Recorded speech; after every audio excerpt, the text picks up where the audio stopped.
creditreport.com. Get your credit score. Know it. Hey everybody, it's January 18th, and on my couch today, if you watch live video, Murray Izenwasser of socialmediaworkshop.com. smworkshop.com. As the shirt says, and I had you guys ask us questions on Twitter, social media stuff. What do you want to know? What can we answer for you? And we're going to do it in Twitter form, nice and short, nice and easy. We'll answer your questions. So, but first, I'll let Murray tell you what smworkshop.com is all about. Well, what smworkshop.com is all about is I do a lot of workshops on developing social media strategies and programs. And so we videotape them and provide a tremendous amount of information on how to actually go about creating a true program. We're not talking about how to create a Facebook page, I mean that's part of it. We're not talking about how to get on Twitter, I mean that's part of it. But it's from a business perspective, what is it you're trying to accomplish, and then how should you go about using each of the platforms that are out there and each of the opportunities that are out there to actually try and drive to that business result. And so it's an 8-hour or so, I think maybe 6.5 hour, 7-hour videos. They're on DVDs. I have some right here. So here are the different discs. There's 5 different discs. So go to smworkshop.com, check them out, and buy a couple. Buy some for your friends. Use them as stocking stuffers next Christmas. First question is, how can you get started on social media with a low budget? Well, the beauty of social media is that you can get started with a low budget. Right? Again, it goes back to what is it you're trying to accomplish. Building a Facebook fan page, well, might not accomplish anything. But understanding what you're trying to accomplish by doing that and then giving those people the information that they need to engage with you can be done very inexpensively. I obviously suggest that you hire someone to help you do it and work through it. But you can dip your toe into it and get started really quickly. My answer for the same question, all the social media tools out there are pretty much free. So jump on them. LinkedIn, Facebook, Twitter, get a blog, get a website up. It's all free. Just get started. Like he said, put your toes in it, get started, and then when you really want to start, churning the pot, hire somebody that has a professional, a guru or a wizard. Any of those things would be good. Okay. All right, second question. Has social media had a positive or negative effect on people's personal lives because maybe things are too social?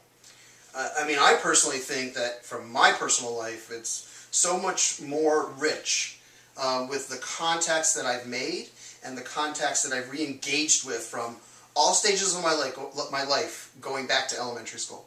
I mean, people that I would have never contacted or been in contact with, we know about each other's families and the kids that we have, people that I worked with 10, 15 years ago, and I lived a lot of different places, and I've reconnected from all of those places, all those people. So for me, it's had a tremendously positive impact. Nice. I just have a ton of internet friends now, so I'm that cool guy that's like, all my friends are on the internet. That's my answer. All right, so another Twitter question. How can users interact with their followers and not have Twitter become like a chat room? Because I think a lot of people get, back and forth on @ replies, and it can get a little bit kind of kludged up in people's, followers and following list. What can they do? To me, that's what you actually want to drive for. You want to drive to me where the people that you're following are having those conversations with you and are having conversations with each other and are having conversations with each other about you. That's from a business perspective. That's actually what you want, is you want to turn it into there's a place where people can go and congregate and you happen to be either hosting it or part of the conversation that's going on. I think the one side of that Murray didn't touch on, if it is becoming like an annoying, like, what are you doing today? Oh, I'm just hanging out. Oh, that's really awesome. What are you going to have for lunch? Oh, I'm going to have a peanut butter sandwich. Take those things to DM. If you have friends that are doing that, just politely ask them to say, hey, can you I don't want to hear about your cat's, indigestion. Can you just take it to DMs? Small thing you could do. I've actually done it with people. Have you actually seen people? Cats indigestion. Oh, yeah, all the time. Yeah. I don't have any friends with cats. So. Oh, well, there you go. All right, next question. How can you get started in social media when all of your close friends are against it? And I'm actually going to take first stab at this. When I first started I Wear Your Shirt, none of my friends were on Twitter. Very few of us were actually on Facebook and using it. There wasn't even much Facebook stalking going on yet. I just kind of said, I'm going to do this. You guys can look at me weird if you want. But everybody, as long as they're your real friends, they're not going to care what you do. If you're doing this for a business, they'll understand that that's the way that you work. Right. My girlfriend has come to grips with it, that I have more friends online than I do in the real world. It's just kind of the way it is. Yeah, I agree. The way everything's moving, I don't think, the entire internet is moving towards a social platform. It's going to be starting to be, if it hasn't already, be integrated into everything. It's going to be impossible for someone to be online and not be involved in some fashion within a social platform. And if everyone you know is saying that this is not something you should do, well, to me, you want to go against the grain anyways. And that's your opportunity. So if everyone in your industry is saying it'll never work for our industry, that's your opportunity to go and capture the concept of that industry in the social platforms more so than any of your competitors.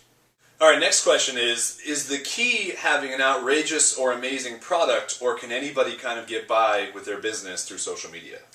It all comes back to living up to your expectations of the brand. Right? So if you have a product that's absolutely incredible, great products will usually win out. Great marketing can help that along. Betamax and VHS. Right. Betamax was the superior product, but VHS captured more market share. But at the end of the day, they were fairly similar. Right? So great product and great marketing, and then really supporting that brand promise is so important at every touch point with the consumer. Yeah, I think as long as you control the voice about your company, so if you put yourself in all the different places and you search your company and the industry that you're in and all these different social media aspects of the internet and control the voice there, it's good. But I also think it helps to have a little bit of a hook. I mean, if you're just like X, Y, and Z company, you're not going to be there. You need to be the Q of all the different letters, and you need to kind of set yourself apart. So think of how you can do that. You don't have to spend millions of dollars to do it. Just be creative and put yourself around great people. I like that. The Q. The Q of the alphabet. Of the alphabet. What is Murray Izenwasser's favorite social media tool? You have to pick one. Have to pick one. I can't think nope, like 12. Nope. I probably use TweetDeck more than anything else. So if I had to just say just one that I'm going to use, it would be that. But if not, it would also be Bitly. Okay. There you go. I would probably choose... I'd like to say iPhone, but that's kind of cheating. I'd probably have to say Tweety, because for desktop and for iPhone, the app is just amazing for keeping in touch. I mean, it tells you how important Twitter are when both of us chose Twitter applications. All right, so let's end on this last question. I think it's a good one. Once you have a social media presence of some sort, how do you control the long tail, right? How do you make sure that it's not just a fizzle, it's not just kind of a splash in the pan or a flash in the pan, because both will work, a flash or a splash. How do you keep it going? Well, I think the way you keep it going is by starting off correctly, by understanding what you're actually trying to accomplish, and then continuing to live up to that brand promise of what it is that you're putting yourself out there as across the social platforms. I agree with Murray almost 100%. The only thing I would add to that is innovating as you go forward, making sure that you stay on top of whatever industry or media that you're in, but Absolutely. Not just getting stuck in the rut of this is what I'm doing every day, but thinking ahead of time. So. But that goes back to living up to the brand promise. Right. As things change, making sure that your brand is evolving with the times, but keeping that same level of customer service, if that's what you're known for, that same level of product design, if that's what you're known for. Right? That to me is what's important, what's going to keep it going for the long term. And last but not least, for this video, you can win an 8GB iPod Touch. In the description of this video, there is a link to smworkshop.com/links.html. Gives you all the details there. All Murray wants you to do is spread the good word about the social media strategy, social media workshop stuff he's doing. The DVDs, you can buy them for $100.